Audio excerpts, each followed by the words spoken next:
Mm, yeah. First of all, this panel is actually completely spontaneous.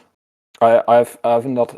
Yeah, well, I did prepare something, but I didn't know I would be doing this unless until this morning, more or less. Yeah.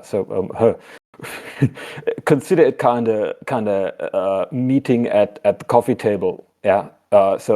Yeah, you imagine just yeah, thanks. You imagine just a conference and people are meeting outside, yeah, around the coffee table, and then somebody just starts talking and, and some discussion is triggered. Yeah, so I will allow anyone on stage if I can find actually the thing. Ah, yeah, there it is. I think you need to raise your claw to come on stage, but I will just allow anyone. Um, but first of all, I think let me just rant a little bit, such that you understand about what happened to me. Yeah, well, this morning, it actually was something very typical. I got an idea, decided to take attention to the idea, and then I did some pretty rapid research. If I'm honest, I fell a bit into a rabbit hole. And then I documented something, and before you know it, I got 4 pages. And now I'm sharing it with you. Yeah, even if it is just a process, a thought process ongoing. Yeah, but I mean that pretty much highlights what I had in my panel yesterday. I can unmute yourself just like that. Oh yeah, good. That's also perfect. So if anyone wants to say something, just bark in. Good. So what happened was. What happened was, I've looked at some YouTube videos, and you know how YouTube is. Yeah, it always gives you ads. So that time it gave me an ad that was advertising World of Warcraft Dragonflight. I'm not into that at all. I don't have enough time for gaming or something, so I don't know that game, but I just saw some dragons flying around in the air, and 1 second, 1 second into the ad, I switched it off because I became a burst of species dysphoria, and that surprised me a bit because I wasn't aware that this could still be triggered so easily. I had thought that I would have gotten used to it now, but it just shows how strong psychological impact that dragon identity has. So I researched a bit what that ad was about, and I found that they're actually adding a new race to World of Warcraft in November, which is really beautiful species of anthropomorphic dragon. Uh, so I really like that. It's yeah, and I've seen also a video with the developers discussing about this species. I didn't actually view the video, but I noticed again that nowadays we got a very high fascination of dragons. I mean, you see dragons in the media all around. Yeah, and actually that is happening since ages. And of course, now the question we all ask ourselves is why is that? You know, why are dragons so fascinating? And then I actually some of the things we had yesterday evening were still in my mind, especially the collective unconscious, the symbols, the meaning of symbols presented by Kindidi, especially that one image. I don't know if you remember. There was some 3D object in the middle, and there were some lights shining onto the 3D object, projecting it onto 2D, two-dimensional surfaces. So you would get different letters depending on which side of the thing you would shine the light on, and these letters would refer to symbols for the actual 3D object. And I'm always I like that idea because I know that if you have enough 2D projections of a 3D object, then you can tell something about that 3D object. Yes, yeah, perfect, thanks. That's it. If you have these three projections, you can actually tell something about the 3D object. I mean, optimally, you can reproduce the 3D object. Yeah, it's not always possible, but you can tell quite a lot. So I just think that if we just shine light on this thing in the middle, which is more or less the dragon, or what the dragon symbolizes, if we just shine a light on that from multiple angles, then we might learn more about it. So that is, I think a good idea. Did I have something else in mind? I don't think so. It's those are the main parts, I think. So, oh yeah, I mean, actually, I started with the collective unconscious. So that was also introduced by Kennedy. If just to repeat, this is a concept by Carl Gustav Jung, and the collective unconscious is a part of the unconscious mind, which contains shared mental concepts that are shared between all members of a species. Obviously, the human species here in this case. For example, instincts that are in there. And Jung said that the collective unconscious might help to explain why themes reoccur in mythology all over the world, and are represented in symbolic ways all over the world.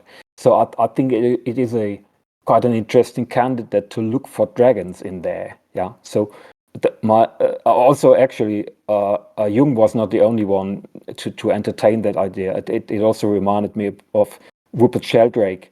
That is a parapsychologist who actually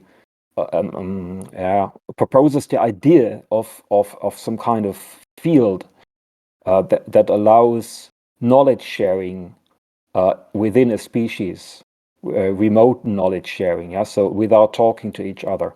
And he also did some experiments that would support that idea. Yeah? I mean, it's pretty outlandish, but yeah, well, it does have something to it. So yeah, well, the question is, how does the dragon actually come into that collective unconscious thing? That was what was what I was wondering about. And where does this supposedly universal dragon symbol, where does it come from? And of course, one can think of several possibilities just like that. Yeah, I mean, what we all know, or at least the spiritually oriented people, is one concept that dragons are present in other universes, at other places, and people who met them there have reincarnated here on Earth and remember them now. Yeah, or even the dragons themselves are reincarnated here on Earth. Yeah. I mean, we don't know anything about the how this works, but I do like the idea. It's in case it's actually similar for me, yeah, in some way. But of course, that is nothing that can be proven. Yeah, and also it's difficult to research further because there is just no access to these other universes unless through the mind. Yeah, so then hang on, what of the beliefs for the dragons? That's another point. Actually, come to that right now. That is another idea. So dragons might have been present at some time here on Earth in some way. I mean, having huge dragons here on Earth, it seems unlikely because of biological reasons. So another flavor of that idea is that dragons might have visited Earth. And actually, the idea of aliens having visited Earth is not too outlandish. Yet that there's just people who entertain that idea since several years. And then another idea, it's quite an interesting one. What if there were dragonkin all the time? I mean, since thousands of years. Maybe they just describe who they were, actually doing what we are doing today, making pictures and drawing pictures on stones, and describing what they are in stories and so on. Yeah, so that's another approach. But the problem is that doesn't help us much, because where did the dragonkin come from? Yeah, why did people identify as dragons? Yeah, if that is the case. Yeah, and then there are of course a few more approachable or scientifically sound things. Yeah, so it could be that dragons are just people's imagination. Yeah, but then the question is, why do people imagine so similar things all over the world? Yeah. Also, it's obvious that dragons are a combination of animals present in reality. Yeah, but the question is, why would people combine these? Yeah, there's got to be some reason. And finally, they could also be occurring in people's dreams. But again, the question is, where does that come from? Yeah. So next thing I did was researching what does Jung tell us about the origin of the contents of collective unconscious. And the first page I found was actually defining what collective unconscious is. Let me just scan my notes. Yeah, so it says ancestral memories, or called archetypes, are in there, or yeah, somehow.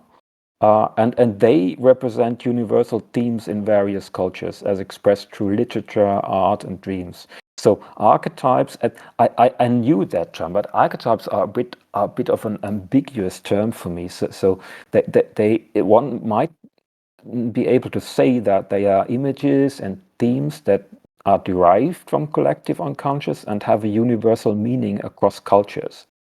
The classic example, I think, is the hero. Yeah, that is just a figure that represents something present in this collective unconscious, but and it's quite universal. But actually, the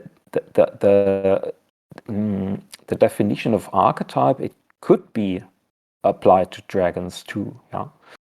So also some more direct or some more prominent parts of Jung's psyche, for example, the persona, or also others, anima, animus, shadow, seem to be rooted in archetypes, although I don't exactly know how that works. Kindidi, is there anything more or important that should be added about archetypes? Yeah, I mean, I'm not a real expert on this theory, right? So for me, it always I try to make my own picture out of it. So what I understand of archetype is like if you would imagine your subconscious force and your energies as like a fluid that has generally no real form, right? It's just a force. It's just a potential, basically.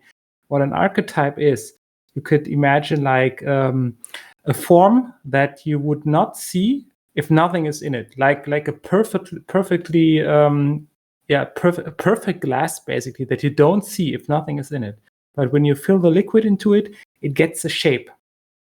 So, and what is defining the shape is not the energy itself that you put in it. What's defining is the archetype itself.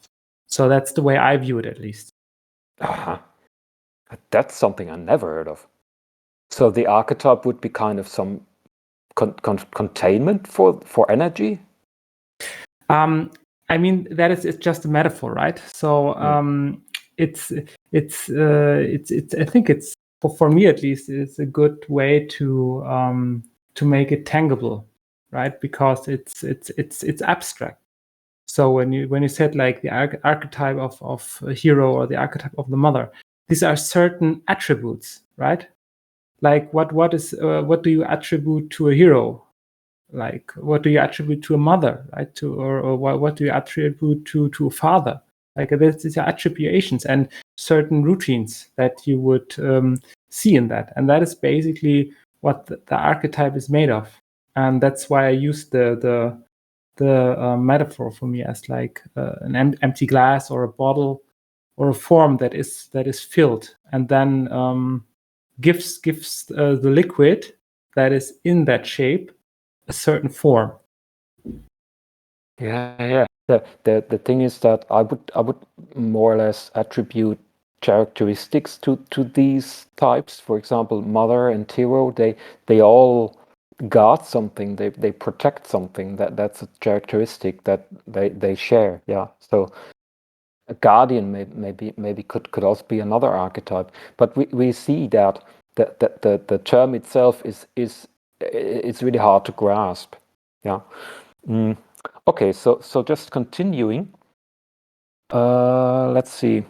Yeah, so the origins of collective unconscious. So it seems that Jung proposed that it's a result of human evolution. So, for example, the fear of snakes or fear of the dark, that is something that is also in the collective unconscious, and that is clearly rooted in the evolution of the species. Yeah, because there were since earliest times there were dangers lurking in the dark. Yeah, and snakes were poisonous. So that has somehow evolved according to Jung.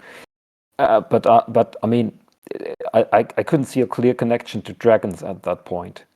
Also, Jung says that even the archetypes are products of the collective experience of people living together. I'm just quoting that page that I just found. Yeah, but it still, the dragon didn't come actually into play. So I searched someplace else, and I found next thing I found was a Reddit discussion on the question, what is the dragon archetype? It's quite notable that the dragon is already depicted an archetype in the question alone. So I looked up this Reddit thread, and yeah, well, maybe Reddit. There's just always some hot discussions going on. So actually, I found that the people had quite a dispute. Yeah, interesting. I'm just reading the chat. So the people on Reddit had some kind of controversial discussion. I think some of them actually proposed that dragons would be more of a symbol than an archetype, if I'm not wrong. And yeah, also there was some speculation that dragons could be just an amalgamation of ancient enemies of humans, also birds of prey, predator cats, and snakes, and that the dragon could represent the ultimate enemy. But I think that is somehow contradicts something I found later, which is that the dragon is in very old cultures, it is seen as a life bringer, and not so much as a dangerous predator. So I mean that doesn't make too much sense. Yeah, on Reddit there was then a short dispute about dragons also hoarding and stealing stuff, and that might contradict the predator idea. And then they discussed about the relation between dragon and hero, which I found quite biased by the Western interpretation of dragons who capture princesses and so on. So actually, there was another speculation that dragon could be a symbol that embodies chaos. I mean, there was from that discussion, I didn't see a clear outcome. I didn't see a clear conclusion. I mean, maybe it also highlights that of course multiple interpretations are again possible, and of course it doesn't explain at all why there would be people identifying as dragons. That is just wasn't discussed there at all. I mean, if dragons symbolizes chaos, then people would identify as chaos. But why would that be? So it doesn't make much sense in my view. Next thing I found was actually a very interesting one, which actually supported my idea of the image of the dragon as some kind of ultimate predator falls short. So that resource is an essay from the year 1997, and it's called "The Dragon as an Archetype," and it's written by Lawrence Mee, who for some reason puts the term worm in brackets behind his name. I don't know him. If anyone knows that person, just put it in the chat. Lawrence Me. I never heard that name, but I mean, he's got a webpage. It's worm.org.uk. Yeah, so it's quite into this, as it seems.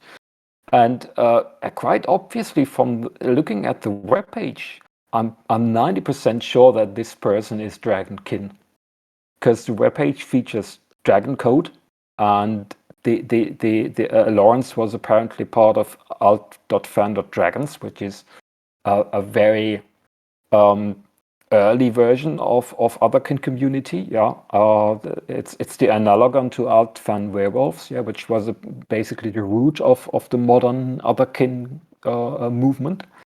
And also Lawrence talks about himself in a poem on the webpage, and he calls himself a fire drake.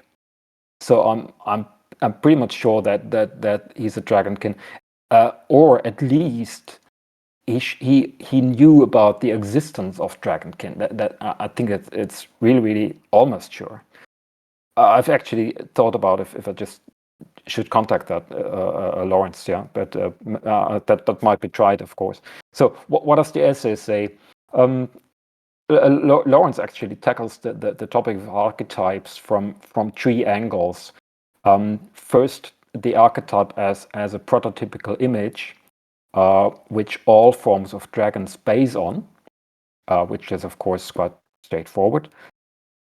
Then the Jungian classical hypothesis, an archetype being a primitive mental image inherited from the ancestors and based on human evolution, you know. And then third, as a motive that recurs to art and literature. And these are actually all things that can be attributed to archetypes. So that they are more than, they are not excluding each other. They are just 3 dimensions of the term. The essay is just organized in such a way that Lawrence tackles these 3 things one by one. For the first one, a prototypical image which all forms of dragons base on, well, he tries to find some common denominator of the dragons as they occur in mythology. And actually he follows with a crash course on the types of dragons in mythological lore. He starts in Egypt, where dragons were actually represented as snakes, and there was some kind of snake worship going on. Snake-like dragons obviously guarded the door in the underworld, so there we have the dragon as guardian. And then there was the great serpent Apophis, which is seen as ultimate evil by the people who are into this religion, as I've been told. So Apophis is the god of chaos. There was chaos again, and there was apparently also a dragon representing Earth. So that is actually the godlike dragon who is involved in godlike things. Then he goes on to China, where there were actually really benevolent dragons, the Lung as they call it, and they were bringers of rain and symbols of spring. So they were life bringers. That's a very, very positive thing. And then he goes on to Babylon, dragons as creation entities, India, dragons identified with nature, and then Greeks. There the image of the evil dragon might start a bit. That he goes on to Islam and Persia. Persia is interesting because he says dragons were regarded the guardians of treasure. Yeah, so there we have more or less, according to Lawrence, the first occurrence of treasure.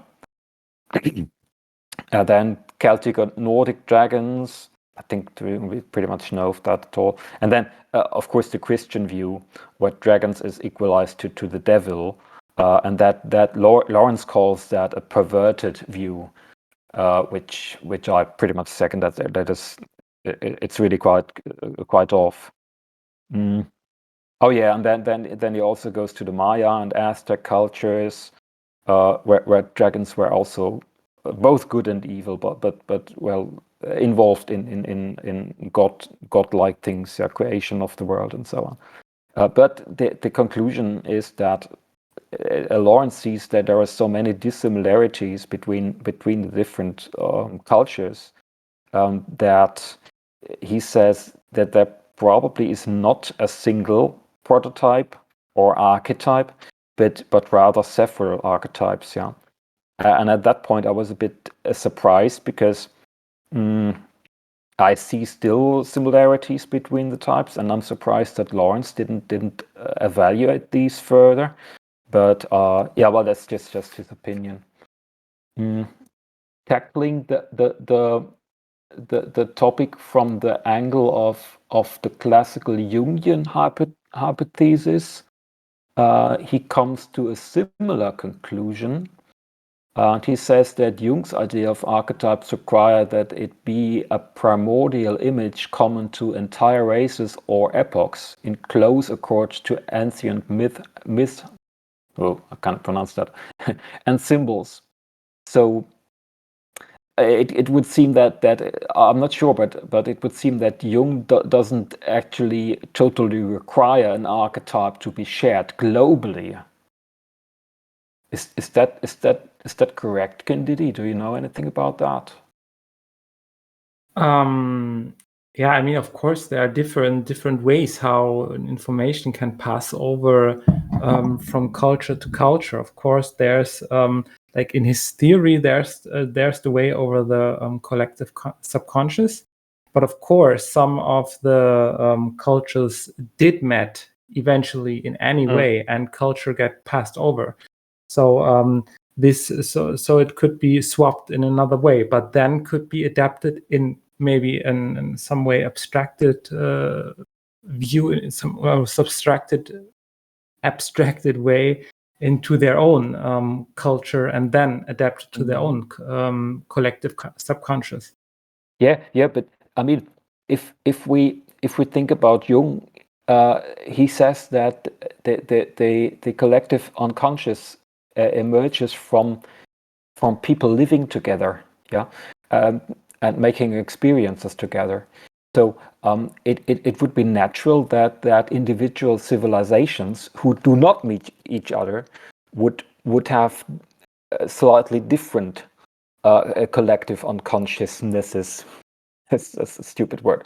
And so archetypes, it would be a point for archetypes not being global, unless of course they meet. Yeah. Yeah, so I think it's just my point of view. I don't know if it's like correct or not according to the theory, but I mean, mankind has evolved from basically in quote unquote one spot, and that is Central Africa, right? And then emerged over the African continent and to the other continents. And so we have so there is basically a common heritage, right? So and I personally, at least, that is the way I experience it. I mean, I don't want to argue with the theory, but I think even in the collective unconsciousness, there are separate layers to it.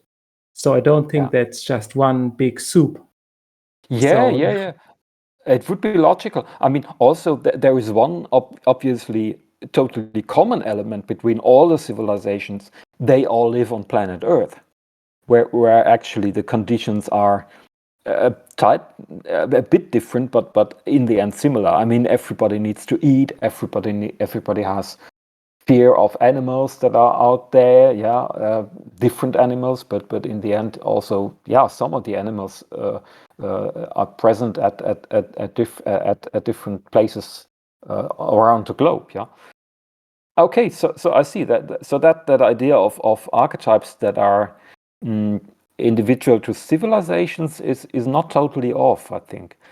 And Lawrence, hang on, he goes on with explaining that Jung considered the relation between dragon and hero, obviously.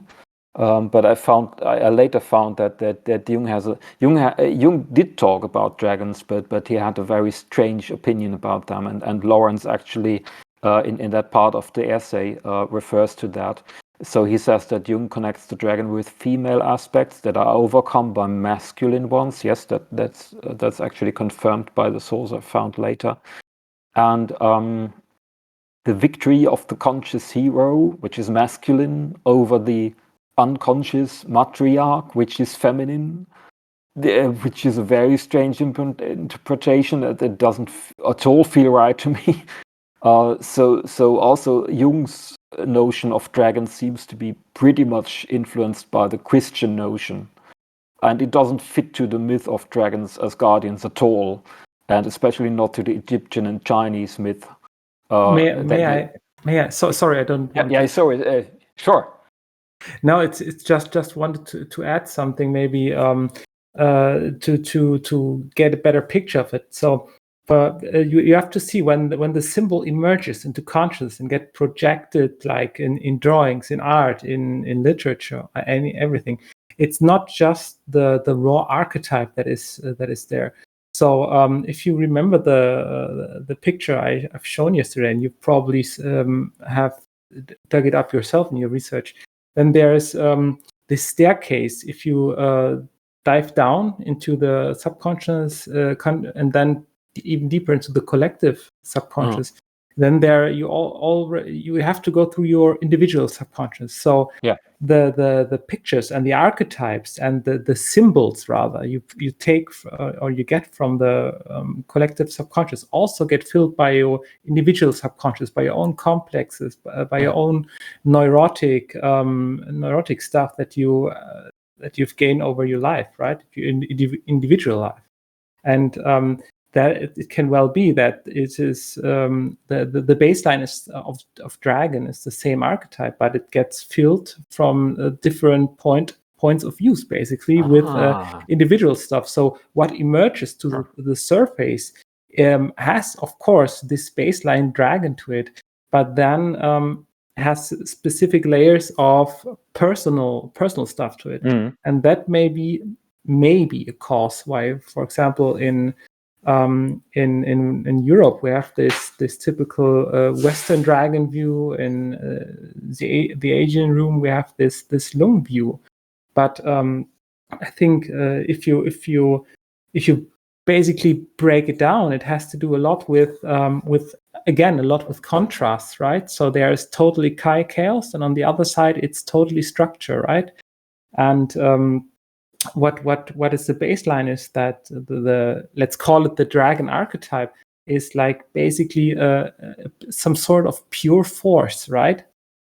Like a very pure creational, even sometimes divine force that is able to either create something or really destroy it. And here we have the contrasts again, right?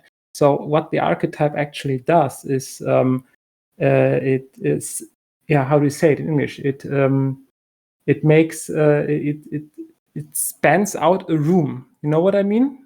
I'm not sure if I use the right wording here. Actually, it creates a room by having two poles and a room between those two poles, like a separate dimension is spun up by between the poles. You know what I mean?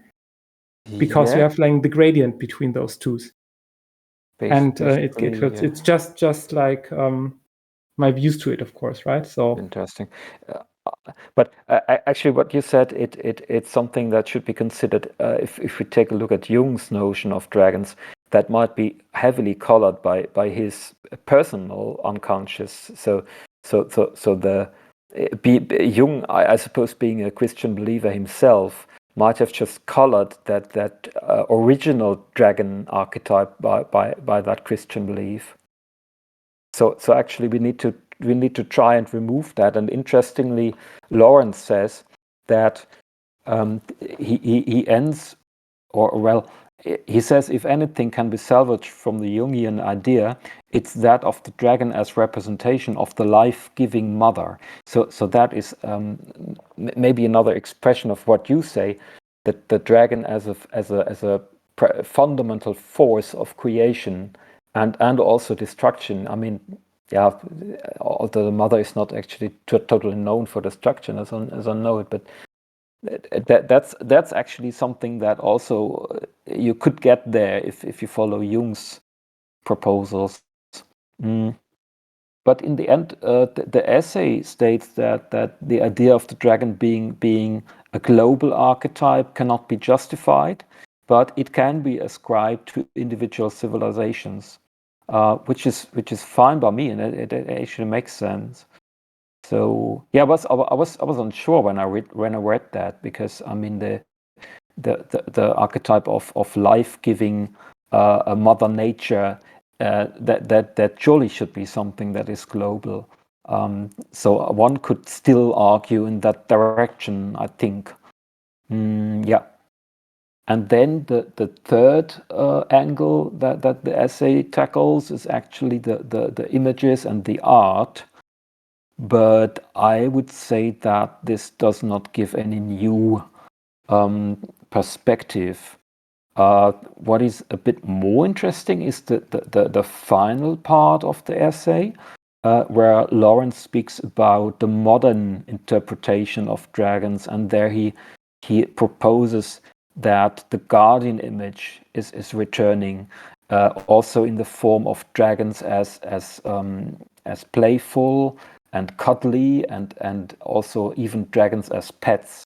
So a pet is some kind of a tamed dragon, yeah, who is also somehow guarding something. I mean, if we think about a dragon's one as some figures that can be cuddled, that they might provide some feeling of safety.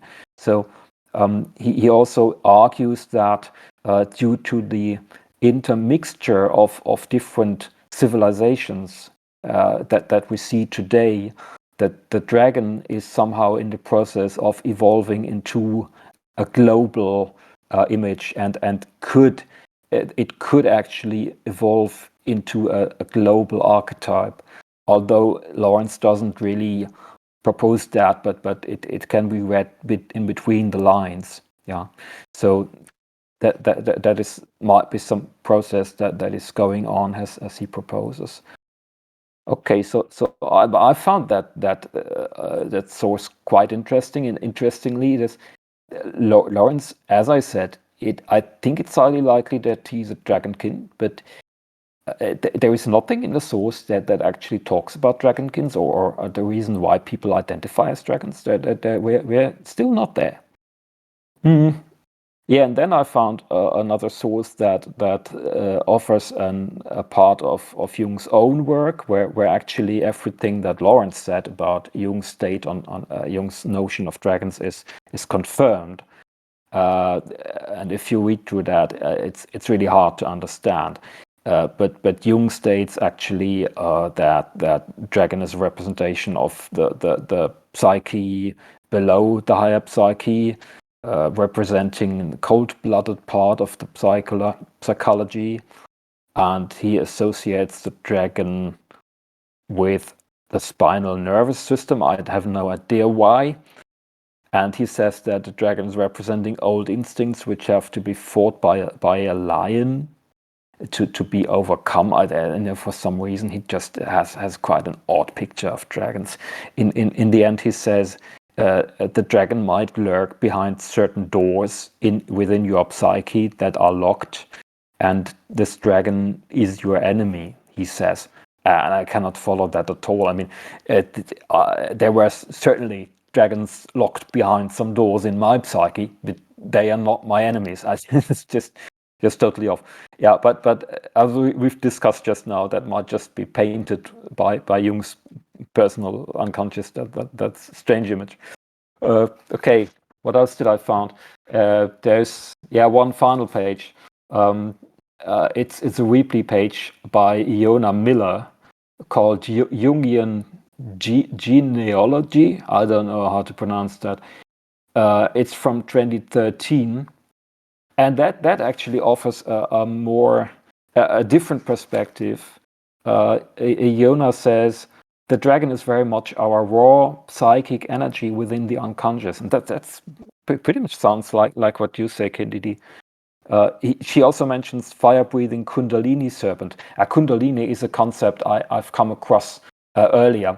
That is a kind of inner main life energy, something that is that is situated at the bottom of your spine and can awaken. Yeah, so I can actually experience that too, but it's a known concept from the Indian tradition, I think. The rest of this webpage is more or less a rip-off of Lawrence's essay, I have to say. Except, yeah, at one point she says that the dragon can be equated with primordial awareness and the inner power of matter or vacuum potential and energy body. Well, that reminds me somehow of my notion that the dragon might symbolize the endless potential, which is said to be in the quantum zero energy field. That's a concept from quantum mechanics. So again, that would indicate that the dragon is a symbol of a very fundamental creational force that is inherent to the universe and that offers an endless potential of creation, which is actually pretty much my understanding. So that is quite interesting that Iona also features this dragon universe combo. Yeah, good. So that was actually the end of my research, and I got some. There's a lot in the chat, but I cannot read it right now. I got some own thoughts. Yeah, so well, starting with the initial thought, this huge impact that the dragon has and the trigger that it gives in order to create species dysphoria in just a flick of a second. It indicates that this is a very strong symbol or archetype or whatever. And I think the existence of dragonkin shows that the dragon as such a symbol must play a role in something else that Jung has described, which is the process of individuation. Yeah, also mentioned by Kindidi. And it must play quite a strong role, taking a look at our experiences. Yeah, I mean, if I read others' experiences from others, I mean that's repeated over and over again. That dragon image has a really strong role in that process. And still, the question is why. None of the sources I looked up offers anything about the role of the symbol during this individuation process. So they just ignore the existence of dragonkin, and I think that as dragonkin, our opinion on the matter could be very valuable as a contribution to that topic. And yeah, well, I've noted that also Jung is shifting the dragon towards the female side of things. I don't actually like this genderization too much, because I mean, back you have to see that back at the time of Jung, the gender, there were not so many genders like we have today. So the gender term was understood. There's man and female, and there's nothing in between. Yeah.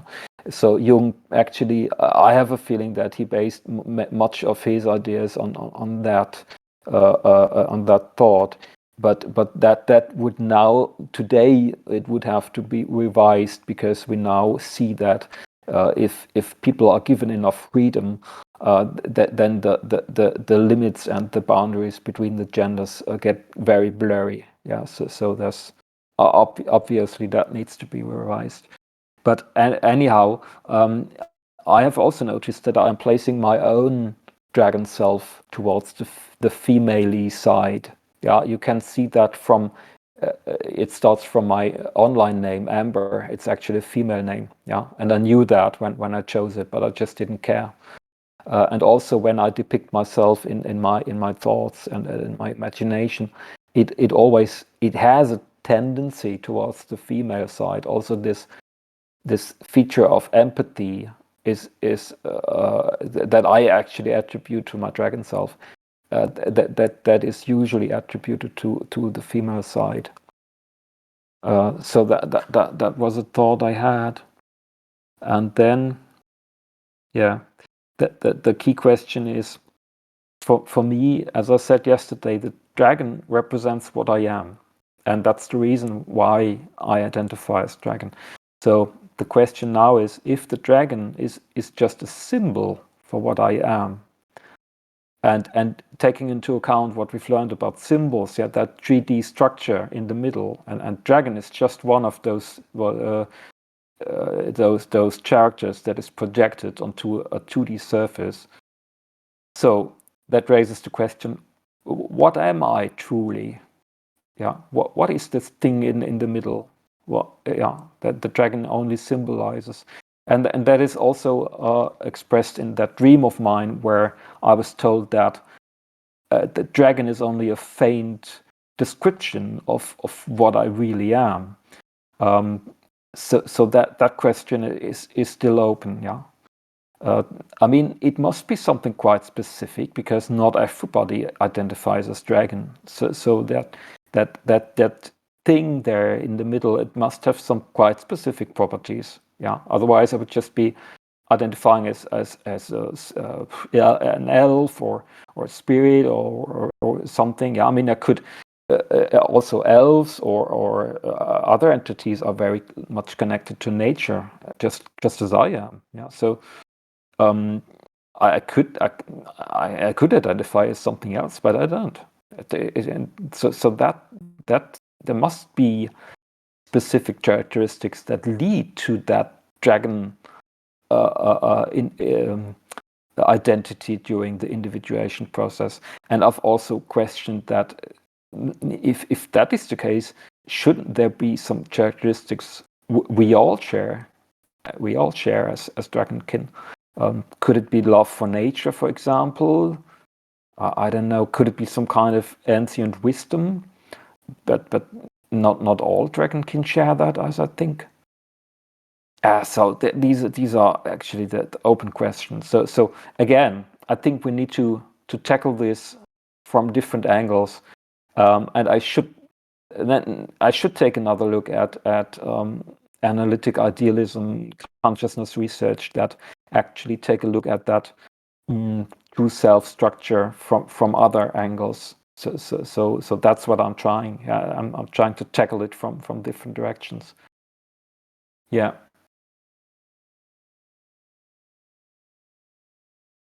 Yeah, there you see. That's how my thinking works. And that's just something I wanted to share. Does anybody have any thoughts on it?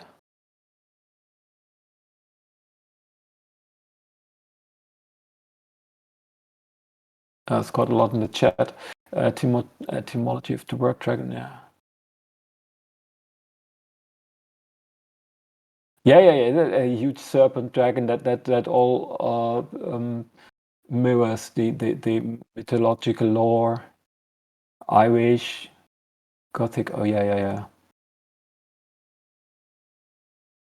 The one with the deadly glance. Oh, interesting. You didn't read that one.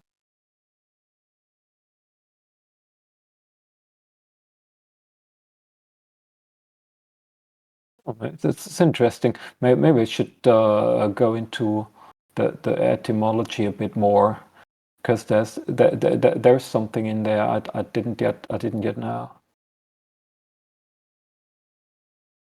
and there's even more etymology. Oh yeah.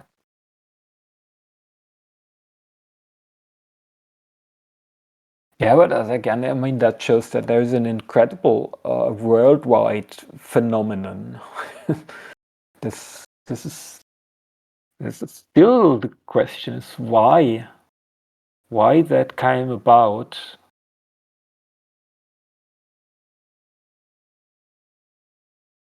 Yeah, I mean, one could argue that it's more or less a combination of animals that people found in the wild. Yeah, it's a mystery.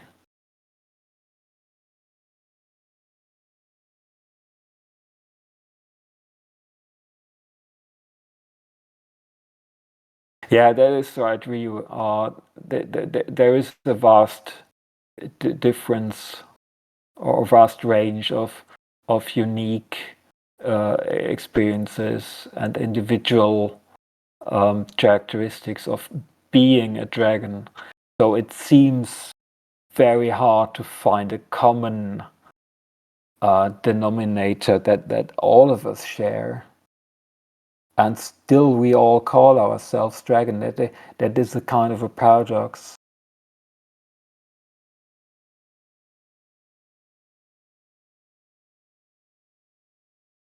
Could you imagine being kin 2,000 years ago? No internet and so on. Yeah. I mean, I've been a child in a time without internet, so I can assure you that it can be done.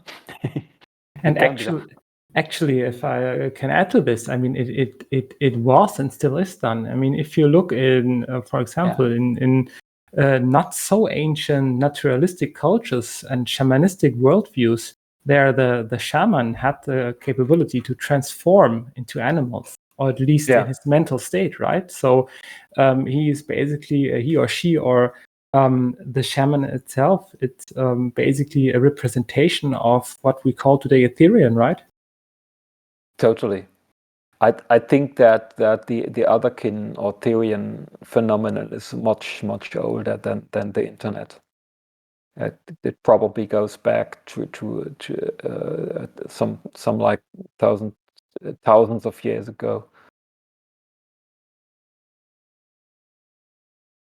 Yeah, so that idea of dragonkin being around since ancient times, it could also be entertained, but it's of course something that it's hard to approach. You just cannot research that in a too profound way. There's no people left you could ask. Yeah. So, and also they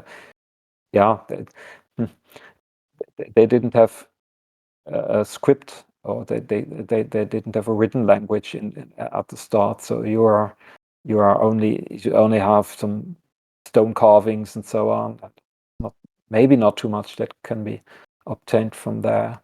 And of course, later in the Christian era, where there was writing, that the people who are identified as dragons must have kept that to themselves, because otherwise they would have just killed, because they would represent the devil, basically. Yeah. So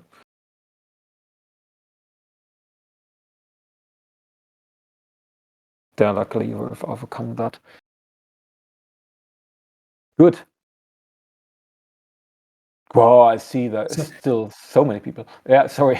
Yeah, so it's. I hope I'm not talking too much, but I'm just sharing thoughts that come to my mind. So, I'm actually like for quite some time I was or I am thinking for myself, what is dragon to me, and I always like when I break it down and remove like parts that yes are part of me, but I sense that are not like some sort of core thing. And I come to the point that I notice that this is actually a resonance thing. And this is, of course, now this is not a psychological point of view that I'm saying now, but rather it's my own. It's one of my spiritual beliefs. So if we take if we take on the theory that we are basically all our energy at our core, right? And I mean, all the physics also shown us that energy equals matter, like with some constant. Then we can say what we probably also behave like energy in some way, at least, right? So that means we also have resonance frequencies. So what a resonance frequency is, for those who do not know, it's basically a frequency, like can imagine like a sound or like a color of light that you can trigger something with a very low amount of force, and that it basically it erupts. For example, when a glass is breaking down out of a high sound, for example, because it resonates. And for me, at the base core, that is actually dragon. That is that this energy, let's call it that way, is resonating with me. And that's why I say, yes, that represents me at my core. Totally. And that is also why I'm viewing myself also as a spirit or energy field of consciousness that is in itself also dragon. And I always end up at that point. But my problem is I just cannot get around to the species dysphoria that manifests itself exactly for that reptile being, and not anything else. So why exactly that? It must be connected to some properties of that energy field, but I just don't see how that works. You know what I mean? Of course, I mean, I experience the same thing, right? Yeah. It's a very interesting question. I mean, that theory of mine, or that hypothesis rather, it's not something that clears everything up. It's just maybe like a small puzzle piece. Yeah, so the dragon must symbolize somehow that underlying energy. Yeah, and or certain characteristics of that energy. So I think now, what can we tell about them? That would be the interesting question, and maybe the answer is just that what the dragon symbolizes for me is maybe exactly these traits I find in me: that curiosity, that eagerness to create, that huge creational force, and so on and so on and so on. Yeah, so that might just be the answer. I mean, I still don't really know how it works, but that this might be the way to get the answer. Yeah, it is all extremely fascinating. I mean, but that is always to clear these things up or to make it more tangible.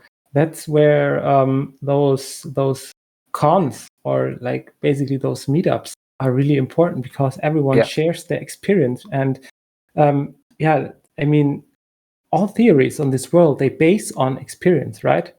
So, but the ones we call science and objectively is just experience that is made so often that we can say, okay, it's valid to some degree. We can reproduce it.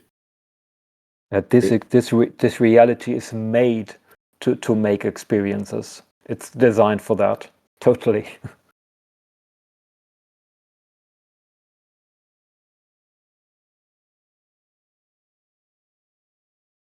Okay, good. It's been 1 hour. I think that's quite a good time to wrap it up. So we see. I was just about to show you some snippet of the way I'm thinking about things and the way I'm approaching things. Yeah, and of course I had the idea of sharing this immediately to just on one side maybe give you some ideas. And also, of course, get myself some new ideas and bring that thought process one step further. So yeah, for me it did work. It was great, and What's just maybe one last thing that just actually comes to my mind again. So because when I was getting conscious about myself, back in the days, it was like 2007, and I had no clue basically what the symbol of dragon and everything meant, right? I still remember one of my dreams I had in that time, and the dream was actually that I was riding into a lake, and I was sinking down in that lake, down and lower and lower and lower, and until I've reached the ground. And then I pushed myself up, and then I emerged as a dragon out of that lake. So it's also connected to water, and that was even before I've read the connection, or I knew the connection of dragons and the water element in creation. So that has to there has to be some genuine connection from that symbol. So it's not just like it's something cognitive or anything, right? You mean that there's got to be so yeah, that creation aspect, you mean? Yeah, exactly.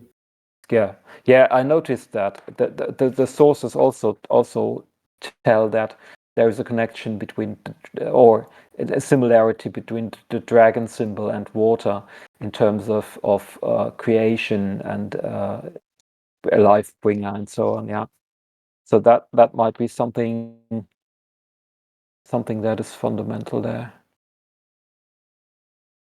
Well, but actually, it does confirm some thoughts I had earlier. Great. Okay, I've already actually more or less closed the panel. Good. Thanks for being here. Feel free to continue chatting, and I hope it was reasonable panel, although it was very quickly prepared. Okay. See you for the next one.